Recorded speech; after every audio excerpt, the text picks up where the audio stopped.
everybody. Scott Golden here with the Golden Opportunities Coaching YouTube channel and the Pro Wrestling Logic YouTube channel, which is where you are right now. We've got over 2,100 of these available for your listening pleasure and continuing to add whenever we can. This is the NWA review for the 14th of December 2021. NWA continues to be one of the better programs in wrestling, in the sense that it's an actual wrestling program and not just a lot of the flippy-floppy or inconsequential stories that we see on the national products. NWA Power opens this week with Trevor Murdoch being interviewed in the back by May Valentine, probably the weakest talent on the program. How he feels about Mike Knox being in the promotion, and Murdoch responds that since Knox has been here, he's caused nothing but carnage.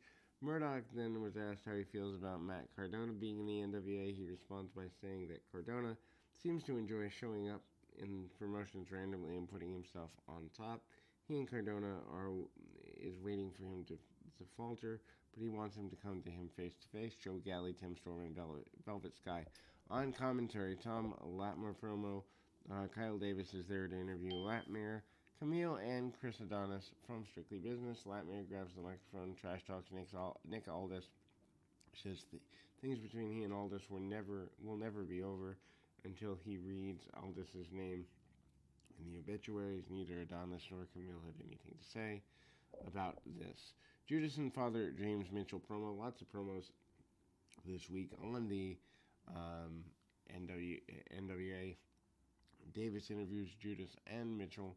Mitchell said that there's a conspiracy in the NWA against Judas and that the referee at Hard Times 2 should have been disqualified, or should have disqualified Adonis in their match, and that the Master Lock is an illegal chokehold. Sal Rinauro comes out from the back, and he's got a crazed look on his face. He says that Mitchell is his light, and he asked if he could join them. Mitchell didn't seem to be into the idea, and the rejection caused Rinauro to go into a bit of a panic. Danny Deals comes out and tries to calm Ronaldo down. Camera cuts away. Aaron Stevenson, Curtis defeats Dirty Sexy Boys, JTG, and Dirty Dango. Stevens has been obviously undergoing a personality switch that makes him more aggressive. Curtis seems to be pleased with this. The story plays out here. They're in the ring with the debut of JTG and Dango after coming together as a team, Hard Times 2. Dango and JTG get in early offense. Stevens and Curtis ended up isolating Dango with quick tags. Dango then makes a hot tag to JTG, who then gets 2 count on Curtis with a side slam. Shortly after that, Stevens grabs the microphone, complains about his opponent, that he had no respect for the rules. And although it's clear the rules that he didn't mention the rules he thought were broken, Stevens leaves the ring and then goes into the interview podium section. Meanwhile, in the ring, Curtis hits deadlift suplex on JTG and then gets the pin after the match. Stevens gets on the mic and says that he has been set free and it's never been better. Stevens tells everyone to appreciate Curtis, and then considering that this is the debut for the new team, it's odd that they have them lose. Valentine then interviews Curtis in the back and asked him about going with Stevens. Curtis then said they pushed to bring the animal out of Stevens, and he likes what he's been seeing from him. Winning is just what matters to Curtis, and he says he and Stevens are coming for the tag team championships. Stevens then walks in front of the camera, gives this weird little look, and walks away. Sal Rinauro performs a loyalty test for Father James Mitchell. Ronaldo wants to join Mitchell and Judas. Mitchell then comes to him to perform a loyalty test. He said he's in the ring with Judas, and Mitchell give orders from the commentary position. Mitchell tells Ronaldo to bark like a dog and then bow down and kiss his boots to Judas, and then he did all of these things in order to prove loyalty. Mitchell then told him to allow Judas to chokeslam him, and Ronaldo obliged. Final test is for Ronaldo to consume a glass of blood. He did, and then he said with a crazed look on his face as the blood dripped down his torso. And then, obviously, Ronaldo is has been darker in that. So Valentine then interviews Melina in the back and asks her about her loss to Hard Times 2. She said that she's just because she lost doesn't mean it's the end. She's going for the title again. She admires Camille, but has motivated her to figure out how to beat her. She continues to say she's going to keep striving to win. The Burke Valentine pointed out that no longer in line for title shot, Camille's title, but Melina said there were ways for her to go about getting another title shot. She didn't elaborate on what those ways are, however. The end and Jack Stane promo. Kyle Davis tries to interview the end, but Paro just grabs the microphone from him and says that he wanted a rematch against the tag team champions, the Law Rebellion, but the NWA had other ideas, so he went out and found the biggest partner he could to form a trio with, Odinson Jack Stane. Jack Stane comes down and comments on how he has a title shot owed to him as champion. NWA Women's Tag Team champions, the Hex, Allison Kay and Marty Bell, defeat Kiera Hogan and Mickie James to retain the title. Hogan and James get some early offense isolating Bell. Kay tags herself in, but quickly is given a Thez press and a Rana by James.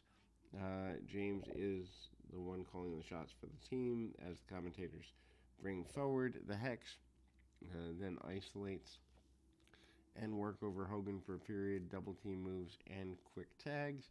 Hogan eventually makes the hot tag James. James then goes for the DDT finish, but Kay counters. James then tags out Hogan, and both were on the top turnbuckle. Kay and Bell knocked them both off the ropes. However, James fell to the floor, leaving Hogan alone with both members of the Hex, and then the Hex marks the spot. Hogan gets the pin.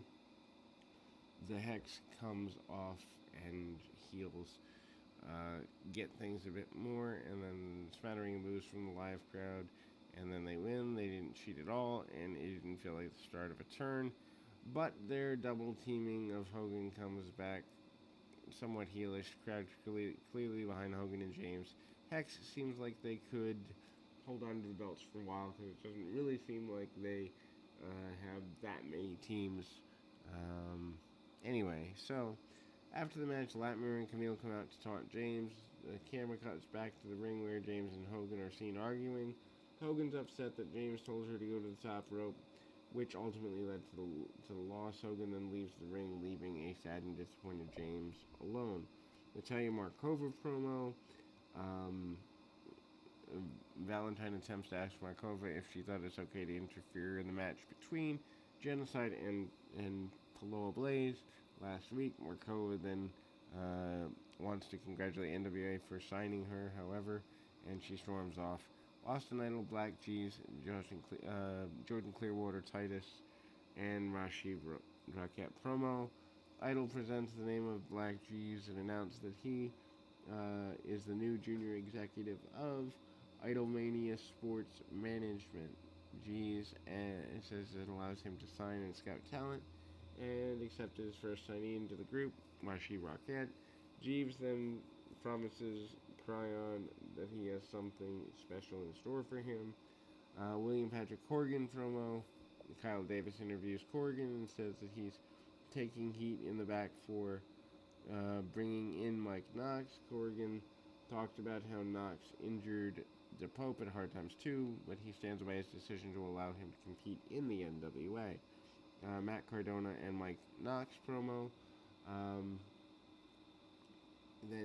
So Kyle Davis interviews Cardona and Knox. Cardona is doing a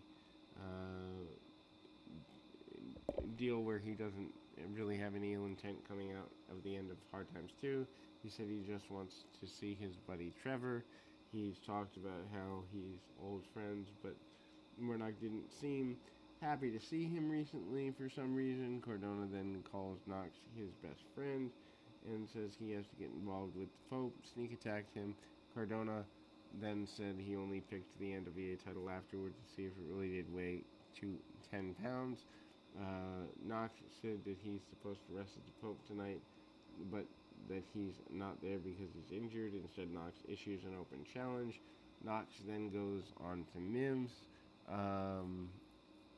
Anyway, so Knox didn't expect anyone to answer his open challenge. Mims gets an early flurry of offense, including a slam. Knox turns it around. Knox then worked down Mims for a period until Mims launched a bit of a comeback. Mims is picking Knox up. Knox then rakes the eyes and goes for offense. Knox hits him with a rolling cutter and picks up the win. Overall, a very promo-heavy show, better than most national products, just in the sense that they're trying to tell stories, even if the quality of the wrestlers is from anything to inexperienced to older. At least they're trying something that is traditional. In any event, we'll be back with more right after this.